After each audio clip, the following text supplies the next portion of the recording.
नमस्कार, news India देख रहे हैं आप। मैं हूं आपके साथ पूजा अग्रवाल। नेशन एट 10 के इस खास बुलेटिन में मैं आप सभी का स्वागत करती हूं। शुरुआत बुलेटिन की बड़ी खबर के साथ करेंगे। छत्तीसगढ़ से बड़ी खबर, जहां छत्तीसगढ़ मध्य प्रदेश में नई सरकार का शपथ ग्रहण समारोह होगा आज। छत्तीसगढ़ में विष्णुदेव साय लेंगे सीएम पद की शपथ। मध्य प्रदेश में मोहन यादव लेंगे पीएम पद की शपथ और सीएम पद की शपथ के लिए तैयारियां की जा रही है। पीएम मोदी, जेपी नड्डा समेत कई बड़े नेता करेंगे शिरकत। खुद ज्योतिरादित्य सिंधिया पहुंचेंगे। देखिए, नितिन गडकरी भी पहुंच चुके हैं भोपाल और लगातार एक एक कर तमाम मंत्रियों के आने का सिलसिला भी जारी है। ये देखिए, तस्वीरें आपके सामने देख रहे हैं। ये सीधी तस्वीरें जिसमें आप देख पाएंगे नितिन गडकरी जो है वो भोपाल पहुंच गए हैं। शपथ ग्रहण समारोह में शामिल होने के लिए वो यहाँ पर पहुंचे हैं। एक एक कर मंत्रियों के, नेताओं के आने का सिलसिला शुरू हो गया है और अब जो शपथ ग्रहण समारोह होगा उसमें खुद प्रधानमंत्री नरेंद्र मोदी शामिल होंगे, केंद्रीय गृह मंत्री अमित शाह भी शामिल होंगे।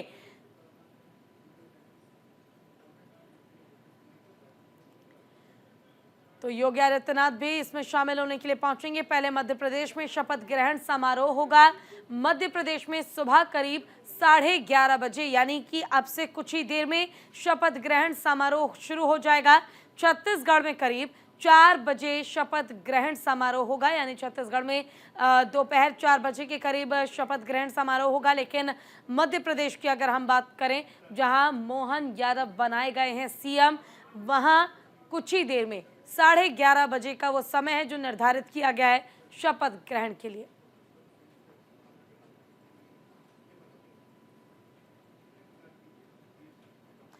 तो देखिए, शपथ ग्रहण समारोह होना है, इंतजार किया जा रहा है। तस्वीरें हम आपको दिखा रहे हैं तैयारियां की, किस तरह से तैयारियां की जा रही हैं।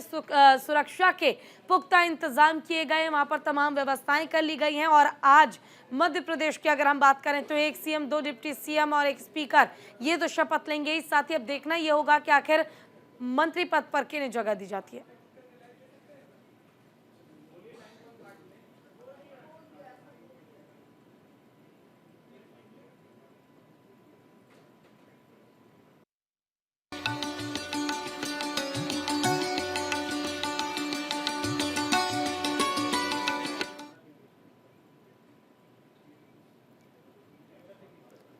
तो ये लाइव तस्वीरें हम आपको दिखा रहे हैं, शपथ ग्रहण समारोह की ये तस्वीरें, जिसमें आज मध्य प्रदेश में जो नई सरकार बनी है, बीजेपी को बहुमत मिलने के बाद जो जीत मिली, उसके बाद इसी का इंतजार था कि शपथ ग्रहण समारोह होगा और तमाम विधायक, तमाम मंत्री आज इस कार्यक्रम में पहुंचेंगे। खुद मुख्यमंत्री जो हैं, नवनियुक्त मुख्यमंत्री भी इस कार्यक्रम में पहुंचेंगे।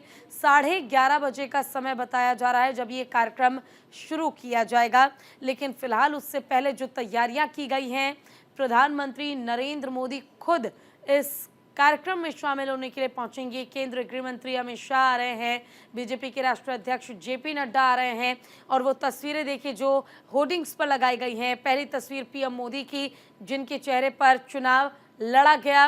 दूसरी तस्वीर केंद्रीय गृह मंत्री अमित शाह की। तीसरी तस्वीर आप देख रहे हैं बीजेपी के राष्ट्रीय अध्यक्ष जेपी नड्डा की। और चौथी तस्वीर इस बार बदल गई है, जहां पहले शिवराज सिंह चौहान थे, वहां अब मोहन यादव आपको नजर आ रहे हैं।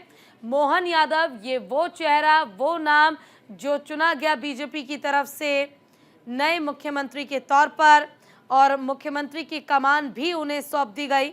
हालांकि आपको बता दें कि कुछ ही देर में ये कार्यक्रम जो है वो भी शुरू हो जाएगा।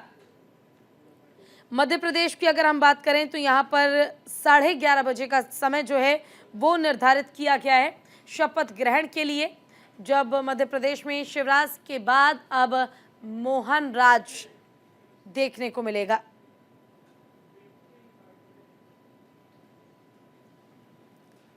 तो लगातार ये लाइव तस्वीरें हम आपको दिखा रहे हैं। तमाम जो व्यवस्थाएं हैं वो कर ली गई है, सुरक्षा के पुख्ता इंतजाम भी किए गए हैं। इसके अलावा आज सिर्फ इंतजार है जब शिवराज सिंह चौहान के राज से मध्य प्रदेश को मोहन राज मिलेगा। मध्य प्रदेश के नए मुख्यमंत्री के तौर पर मोहन यादव बुधवार को यानी कि आज शपथ ग्रहण लेंगे। जो काम चल रहे हैं उन कामों को किस प्रकार से दुगनी गति से और चलाया जा सकता है, इस पर हम लोग समीक्षा करेंगे।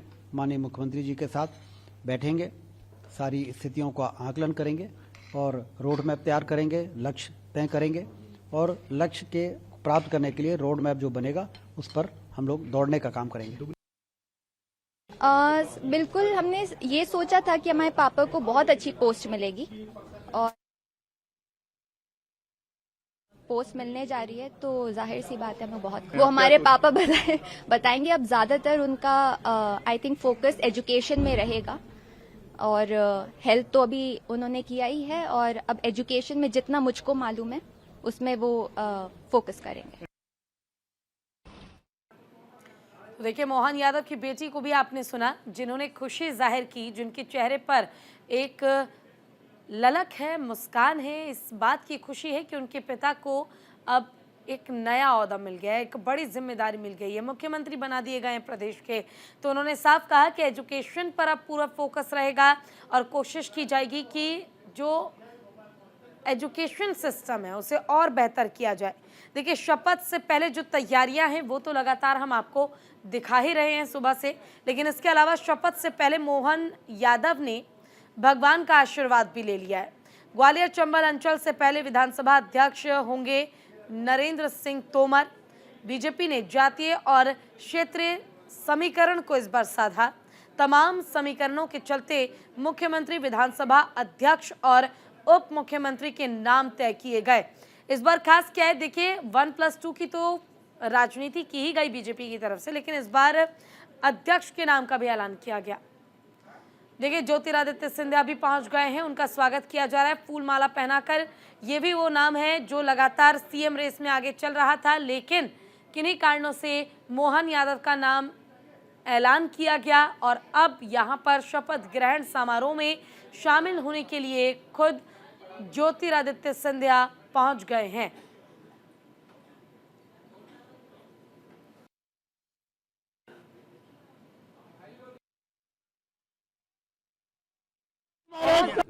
मध्य प्रदेश के इतिहास का वाकई आज गौरवशाली दिन है। यशस्वी प्रधानमंत्री माननीय नरेंद्र मोदी जी, यशस्वी गृह मंत्री माननीय अमित शाह जी, हमारे राष्ट्रीय अध्यक्ष भारतीय जनता पार्टी के विश्व की सबसे बड़ी पार्टी के अध्यक्ष माननीय जेपी नड्डा जी, निवर्तमान मुख्यमंत्री जिन्होंने विकास के नए आयाम गढ़े माननीय शिवराज सिंह जी चौहान के विकास के कामों को आगे बढ़ाने के लिए मैं आज मध्य प्रदेश के मुख्यमंत्री के नाते से नई शपथ लेने जा रहा हूँ।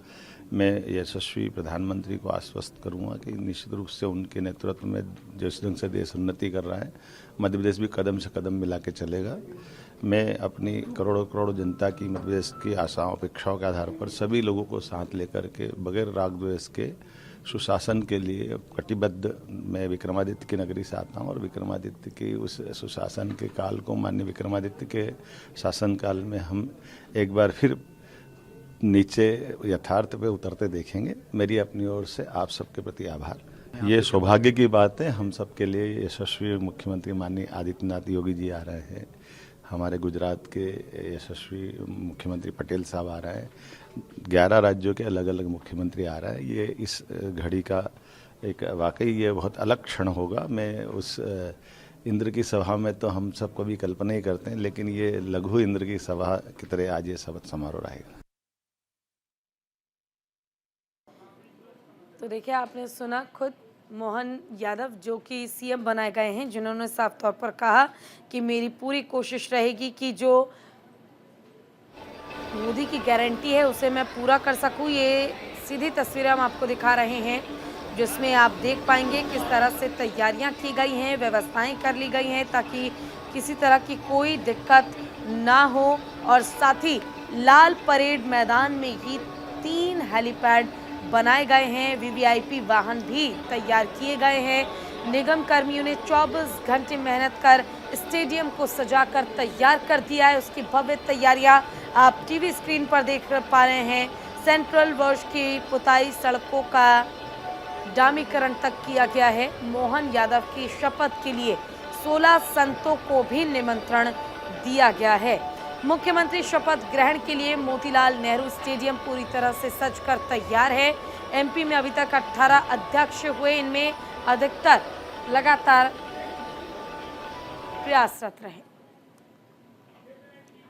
वहीं राजस्थान के भावी सीएम भजनलाल को किया गया शिफ्ट। सुरक्षा कारणों के चलते शिफ्टिंग की गई है। निजी निवास से गेस्ट हाउस में उन्हें शिफ्ट कर दिया गया है। 15 दिसंबर को भजनलाल लेंगे सीएम पद की शपथ।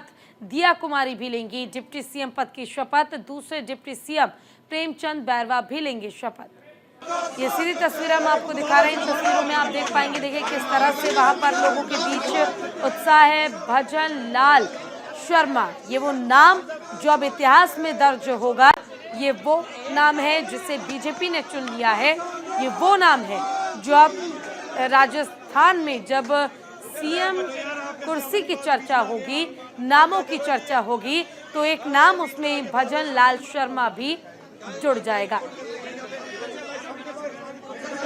हालांकि राजस्थान में शपथ ग्रहण समारोह जो है वो 15 तारीख को होगा। उनकी सुरक्षा फिलहाल बढ़ा दी गई है और उन्हें सेफ जगह पर रखा गया है। और फिलहाल वो सीएम बनने के बाद भगवान के दर्शन करने पहुंचे हैं, पूजा अर्चना करने पहुंचे हैं, भगवान के श्री चरणों में वो पहुंचे हैं क्योंकि उन्हें सीएम बना दिया गया। देखिए लोग नारेबाजी कर रहे हैं, लोगों के बीच उत्साह देखिए कितना ज़्यादा है, लोग काफ़ी खुश नज़र आ रहे हैं। वहीं डिप्टी सीएम की अगर हम बात करें, दिया कुमारी डिप्टी सीएम बनाई गई है। वहीं दूसरे डिप्टी सीएम के तौर पर प्रेमचंद बैरवा को चुना गया है। ये तीनों शपथ ग्रहण करेंगे 15 तारीख को, जब शपथ ग्रहण समारोह होगा। और उससे पहले ये जो तस्वीरें आप देख रहे हैं, लाइव तस्वीरें हम आपको दिखा रहे हैं। मंदिर पहुंचे हैं भजनलाल शर्मा और वहां पर पूजा अर्चना की। लोगों का हुजूम आप देखिए, लोगों का समर्थन आप देखिए, लोगों के बीच कितना ज़्यादा उत्साह है। लोग इस नाम को लेकर बिल्कुल भी ये नहीं सोच रहे थे कि भजनलाल शर्मा बीजेपी की तरफ से सीएम बना दिए जाएंगे।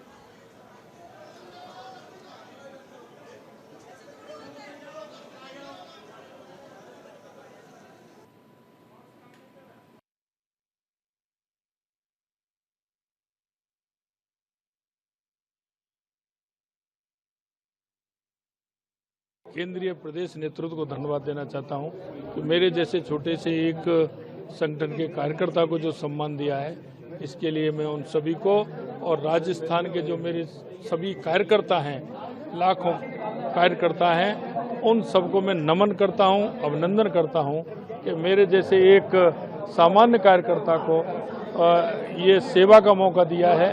मैं सभी का अभिनंदन और धन्यवाद देता हूं। ये मैं आपसे कहना चाहता हूं, अगर कहीं कोई ये संभव है, ये अगर संभव है तो सिर्फ भारतीय जनता पार्टी के अंदर है। भारतीय जनता पार्टी एक एक कार्यकर्ता, एक एक ऐसा कार्यकर्ता जो जमीन से जुड़ा कार्यकर्ता, एक एक कार्यकर्ता का ध्यान रखती है। ये अगर संभव है इस तरह से, तो भारतीय जनता पार्टी।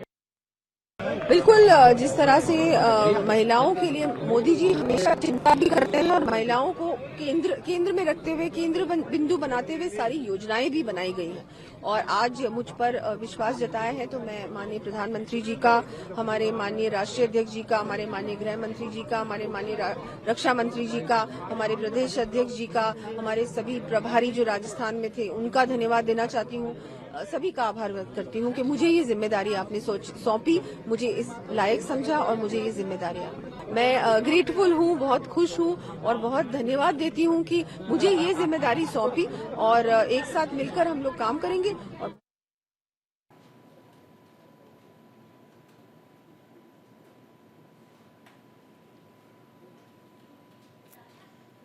तो देखिए भजनलाल सीएम बना दिए गए हैं राजस्थान के। राजस्थान में बीजेपी ने ये नाम चुन लिया है। राजस्थान में बीजेपी ने 33 साल बाद फिर से एक ब्राह्मण चेहरे को मुख्यमंत्री बनाया। इससे पहले 1990 में हरिदेव जोशी आखिरी ब्राह्मण सीएम थे बीजेपी की तरफ से। उत्तर भारत में अभी राजस्थान पहला राज्य है जहां ब्राह्मण मुख्यमंत्री होगा। यूपी, महाराष्ट्र, छत्तीसगढ़, मध्य प्रदेश में ब्राह्मण चेहरे डिप्टी सीएम तो बने लेकिन सीएम नहीं बन पाए। लेकिन ये इतिहास बीजेपी ने राजस्थान में रच दिया है, जहां 33 साल बाद भजन लाल शर्मा, एक ब्राह्मण चेहरा जो चुना गया सीएम फेस के लिए। लोकसभा चुनाव से पहले बीजेपी ने राजस्थान में ब्राह्मण चेहरा चुनकर पूरे देश के ब्राह्मण समाज को संदेश देने की कोशिश की है कि वो उनकी हितैषी पार्टी है। वोट की बात करें तो राजस्थान में ही 8% ब्राह्मण हैं, यूपी में 10 से 12% ब्राह्मण वोट बताए जाते हैं, हिमाचल प्रदेश में 18% ब्राह्मण है, मध्य प्रदेश में 6%, बिहार में 4% ब्राह्मण है। तो इस बार जो ये फैसला लिया गया, जो ये 3 चेहरे चुने गए हैं, बहुत सोच समझकर चेहरे चुने गए। पहला चेहरा आदिवासी, जिसके जरिए तमाम ऐसे राज्य, चाहे फिर वो झारखंड हो, चाहे वो छत्तीसगढ़ हो, मध्य प्रदेश हो, तमाम ऐसे राज्य जहां जो आदिवासी लोग हैं रहते हैं, उन्हें साधने की कोशिश की गई है। एक एक चेहरे पर एक एक दांव 2024 के लिए खेला गया है। महादेव ऐप स्कैम केस में बड़ा एक्शन लिया गया। यूएई में दबोचा गया को-फाउंडर रवि उप्पल। दुबई में हिरासत में लिया गया रवि उप्पल। यूएई अधिकारियों ने फिलहाल उनसे संपर्क करके इंडियन एजेंसी मुख्य आरोपी सौरभ चंद्राकर का सहयोगी है रवि उप्पल, भारत का वांटेड आरोपी है रवि उप्पल। रवि उप्पल के खिलाफ जारी है रेड कॉर्नर नोटिस।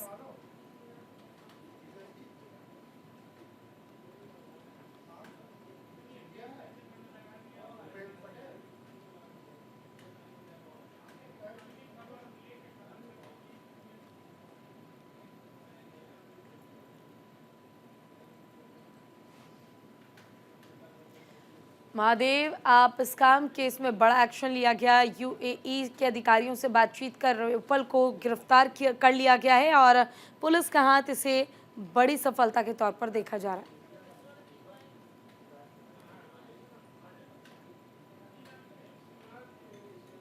वहीं गाजा में युद्ध विराम का प्रस्ताव यूएनजीए में पारित। 153 देशों ने पक्ष में किया मतदान। भारत ने युद्ध विराम के पक्ष में मतदान किया। भारत ने संयुक्त राष्ट्र महासभा में उस मसौदे को प्रस्ताव के पक्ष में मतदान किया जिसमें इजरायल हमास संघर्ष में तत्काल मानवीय युद्ध विराम के साथ साथ सभी बंधकों की बिना शर्त रिहाई की मांग की गई थी।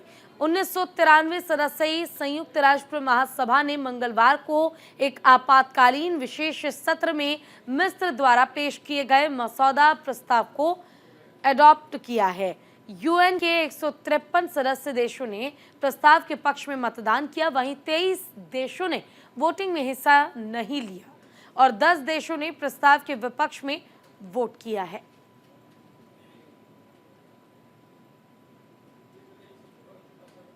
और इसी के साथ फिलहाल के लिए इस बुलेटिन में बस इतना ही, लेकिन आप कहीं मत जाइए और देखते रहिए न्यूज़ इंडिया। नमस्कार।